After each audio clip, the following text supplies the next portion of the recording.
नमस्कार शेतकरी मित्रांनो. तर आज आपल्या तैवान पिंक पेरूमध्ये डायरेक्ट छाटणी सुरू आहे. म्हणजे डायरेक्ट म्हणजे व्यापाऱ्याच्या कॅरेटमध्ये माल काढणी सुरू आहे पेपर लावून. कारण की आपला माल जी आहे एक नंबर क्वालिटीचा माल आहे. ह्यामध्ये एकही पेरू खराब नाही किंवा डंक मारलेला पेरू, लाल पडलेला किंवा पिवळं पडलेला पेरू, होल पडलेला पेरू, लांबकुळा पेरू असला एकही पेरू खराब पेरू आपल्या फळबागेमध्ये एकही पेरू तुम्हाला भेटणार नाही किंवा दिसणार पण नाही. म्हणून डायरेक्ट व्यापाऱ्याची जी कॅरेट असतात त्या कॅरेटमध्ये पेपर लावून डायरेक्ट हार्वेस्टिंग सुरू आहे. हे तुम्ही पाहू शकता, एक नंबर क्वालिटीचा पेरू आहे. एकही पेरू खराब निघणार नाही ह्याच्यामध्ये. सेम एक साईज पेरू, एकदम गोल राऊंडमध्ये.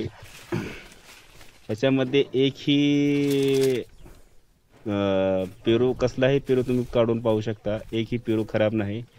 डायरेक्ट काकऱ्यामध्ये जे आपले लेबर, पेरू काढणारे लेबर आहे त्यांच्यापाशी पेपर लावून कॅरेटमध्ये डायरेक्ट पेरू कॅरेट देत आहात पेरू काढण्यासाठी. तुम्ही पाहू शकता प्रत्येक सरीमध्ये पेपर लावून कॅरेटमध्ये डायरेक्ट माल हार्वेस्टिंग सुरू आहे. आता ह्याची डायरेक्ट काटा होणार आणि गाडीमध्ये लोड होणार. 20 किलोची पॅकेजिंग आहे याची आणि ह्याच्यामध्ये कसलीही छाटणी नाही, तूट नाही. डायरेक्ट ह्याचा काटा होणार आणि डायरेक्ट काटा झाल्यानंतर चिकट टेप मारून गाडीमध्ये लोड होणार. एकही पेरू डॅमेज नाही, एकही पेरू खराब नाही. एक नंबर क्वालिटीचा माल आहे, एक साईज, सेम साईज. आणि हा माल डायरेक्ट बँगलोर एक्सपोर्ट होत आहे. तुम्ही पाहू शकता प्रत्येक काकऱ्यामध्ये असं एक काकरी नाही असं की त्याच्यामध्येच काढत आहोत. प्रत्येक काकऱ्यामध्ये पेपर लावून कॅरेटमध्ये डायरेक्ट माल तोडून त्याचा काटा होणार आणि डायरेक्ट गाडीमध्ये लोड होऊन जाणार. याची छाटणी होणार नाही. तर तुम्हाला कसं वाटतं आहे शेतकरी मित्रांनो, नक्कीच तुम्ही कमेंट करून सांगा. आपली फळबाग कशी आलेली आहे. प्रत्येक वेळी मी वेळेवर मध्ये फवारणी करत असताना किंवा खाद टाकत असताना, ट्रीपमधून खाद सोडत असताना प्रत्येक वेळी मी व्हिडिओ टाकत असतो.